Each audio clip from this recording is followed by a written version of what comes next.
ఇప్పటికైనా నీవాడే నా ప్రమేయం లేకుండా నా మెడలో తాళి కట్టాడు అని వాగావు కదా. ఎంతైనా విలువలేని బ్రతుకు నీది.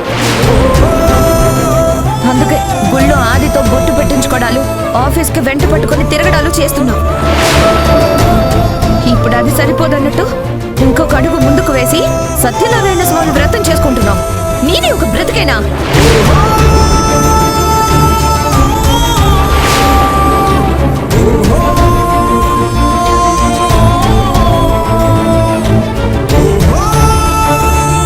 పవిత్ర ఫోన్ మాట్లాడుతూ కన్నీళ్లు పెట్టుకుంటుందంటే అవతల సంజన మాటలతో కుళ్ళ పొడుస్తూ ఉండాలి.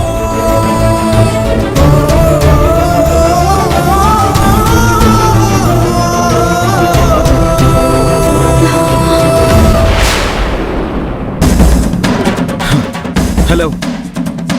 ఓ ఆది, నువ్వు కూడా అక్కడే ఉన్నావా? ఇంట్లో కూడా వదలట్లేదా నిన్ను? ఏం మాయ చేసి బుట్టలో వేసుకుందిరా నిన్ను?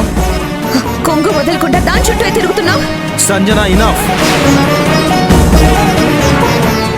నోరు పారేసుకున్నది చాలు, ఇంకా ఆపు. నేనెందుకు ఆపాలి?